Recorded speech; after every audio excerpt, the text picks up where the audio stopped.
এখনো রাজ্য রাজনীতিতে জলজল করছে ওই মোথাবাড়ির নাম। সরাসরি আমার আরেক সহকর্মী আবির দত্তর কাছে চলে যাব। আবির, মোথাবাড়িতে আমি দেখছিলাম আবার ভোট নিয়ে উত্তেজনা, ধাক্কাধাক্কি, এমনকি তুমি একজনের সঙ্গে সরাসরি কথা বললে যার আঙুলে ভোটের কালি, অথচ তিনি বলছেন আমি ভোট দিইনি। এও এক রহস্য, তার কারণ চিরকাল জ্ঞান হওয়া থেকে, ভোটাধিকার হওয়া থেকে যে ছবি দেখে আসছে, নিজেরা ভোট দিতে গিয়ে দেখি যে একেবারে সেই সারির লাস্ট ব্যক্তি যিনি, তার কাছে কালি থাকে, যে ভোটার ভোট দিয়ে বেরোনোর পরেই সেই কালিটা যায়, এরমভাবে কোনোভাবে আগে কালির বিষয় নয়, সেখানে কালি হাতে আছে অথচ তিনি দাবি করছেন ভোট দেননি। এই রহস্যটাই বা কি? একেবারে সুমনদা, আমরা এখানে যেটা দেখছি যে সকাল থেকে, ঠিক তোমাকে সরাসরি ছবিটা দেখাবো, এই বালুয়াচড়া হাই স্কুল, যেখানে লম্বা লাইন, মানুষের মধ্যে নির্বাচনে অংশগ্রহণ করার জন্য, ভোটাধিকার প্রয়োগ করার জন্য উৎসাহ, লাইন দেখলেই বোঝা যাচ্ছে। কিন্তু এখানেই দীর্ঘক্ষণ অপেক্ষা করতে হয়। ইভিএম খারাপ হয়েছে এইটা কথা বলা হয়, গেট বন্ধ করে রাখা হয় সেন্ট্রাল ফোর্সের তরফ থেকে। একজন ব্যক্তি তিনি জানান যে তিনি নিজে সবার প্রথমে এই লাইনে ছিলেন এবং তিনি যখন ভেতরে যান তার হাতে আঙুলে কালি লাগানো হয়, কিন্তু তারপরে ইভিএম আর চলছে না বলে তিনি বাইরে চলে আসে, তাকে বাইরে চলে আসতে বলা হয়, তিনি চলে আসেন। তার আঙুলে দাগ বা কালি, কিন্তু তিনি ভেতরে ভোটটা দিতে পারলেন না। এইখানেই দীর্ঘক্ষণ অপেক্ষা করে, তীব্র গরমের মধ্যে দীর্ঘক্ষণ অপেক্ষা করার পর মানুষের মধ্যে ক্ষোভ বাড়ে এবং সেক্টর অফিসারকে ফোনে পাওয়া যাচ্ছে না বলে স্থানীয় বিজেপি প্রার্থী তিনি অভিযোগ করেন। সেক্টর অফিসার যখন আসেন তখন তাকে তুমুল সেখানে বিক্ষোভ শুরু হয় এবং তাকে ধস্তাধস্তি থেকে ধাক্কাধাক্কি শুরু হয়। এই মোথাবাড়ি, যেখানে আমরা জানি জুডিশিয়াল অফিসারদের উপরে কীরকম আক্রমণ হচ্ছে, এবং তারপর থেকে প্রচুর সংখ্যায় সেন্ট্রাল ফোর্স থেকে আরম্ভ করে পুলিশ বাহিনী তারা টহল দিচ্ছেন। ঠিক সেখানেই আবারও একজন সরকারি আধিকারিক, তাকে কিন্তু এখানে আহত হয়েছে এবং বালুয়াচড়া হাই স্কুল 55 নম্বর বুথ, সেই বুথে ভেতরে যখন তিনি যান তারপরে আরেকটি যেটা রিজার্ভে রাখা হয়েছিল ইভিএম, সেটাকে খোলা হয় এবং তারপর ঠিক। ধন্যবাদ আবির। আমি দেখছি যে লাইনটা, এটা কিন্তু আমাদের রাজ্যের গণতন্ত্রের স্পিরিট। লক্ষ্য করুন যে দুটো লাইন এবং একটা পুরুষ একটা মহিলা, দীর্ঘ এই লাইন প্রমাণ করে যে এই গরমে সমস্ত কাজ ফেলে ওই যে সকাল সকাল নিজের ভোট নিজে দেওয়ার ডাক, তাতে সাড়া দিয়ে এই সাধারণ গ্রামের মানুষ চলে এসছেন। এই দীর্ঘ লাইন সেটা প্রমাণ করছে। কিন্তু তাদের এই আশ্বাস, এই ভরসা, গণতন্ত্রে এই যে স্পিরিট, এইটাকে রক্ষা কি করতে পারবে নির্বাচন কমিশন? আমার সঙ্গে স্টুডিওতে অতিথিরা আছে, আমি আসবো। শান্তনু সেনকে দিয়ে শুরু করবো। ডক্টর শান্তনু সেন। দেখুন সুমনবাবু, প্রথমেই বলি, আপনি শুরুই করলেন এটা বলে যে একটা নজিরবিহীন পরিস্থিতির মধ্যে এবার বাংলা নির্বাচন হচ্ছে।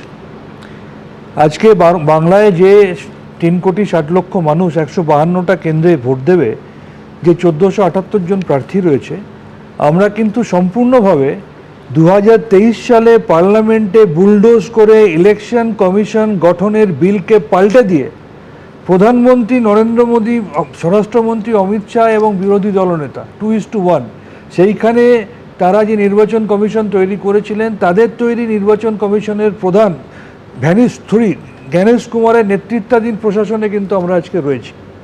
আপনি যেখানকার কথা বলছেন, শুধু মুর্শিদাবাদ জেলাতেই 240 কোম্পানি সেন্ট্রাল ফোর্স তারা ডিপ্লয় করেছে।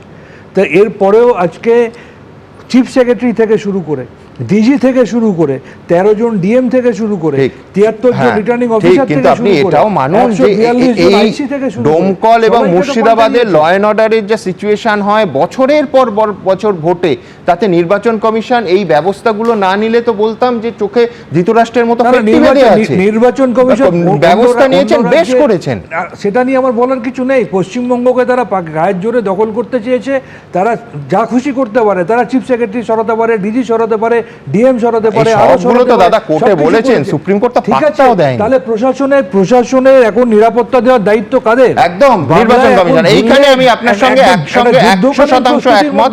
আমি স্বপনদার কাছে আসবো। একেবারে ঠিক বলেছেন যে দায়িত্ব তো নির্বাচন কমিশনের।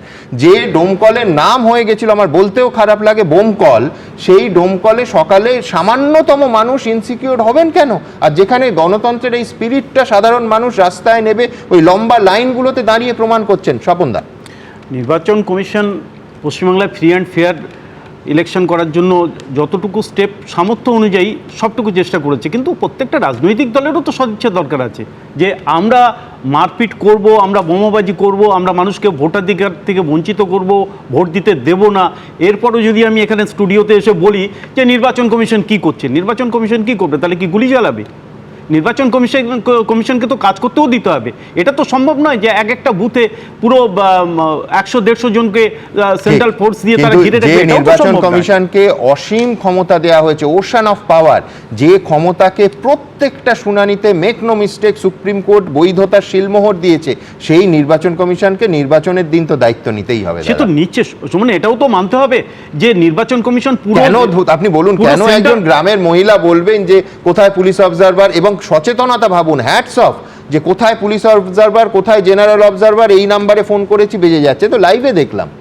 না, দু একটা ঘটনা, একটা দুটো ঘটনা যে ঘটবে না এর তো নয়, যে আমাদের সদিচ্ছার তো অভাব আছে, এটা তো মানতেই হবে যে একটা রাজনৈতিক দল পুরো ক্রিমিনালাইজেশন করে দিয়েছে সোসাইটিকে, পুরো ক্রিমিনালদেরকে রাস্তায় নামিয়ে দিয়েছে, তাদেরকে যে ভোট আমি সদিচ্ছার অভাবের সঙ্গে একটা শুধু যোগ করব, রাজনৈতিক সংস্কৃতির অভাব আছে। এই লজ্জার রাজনৈতিক সংস্কৃতিকে অন্তত এইবার এই 2026-এ আমরা কি মুক্তি পাবো? অবশ্যই পাশাপাশি এটা বলতে হবে। এবিপি আনন্দ, এগিয়ে থাকে, এগিয়ে রাখে।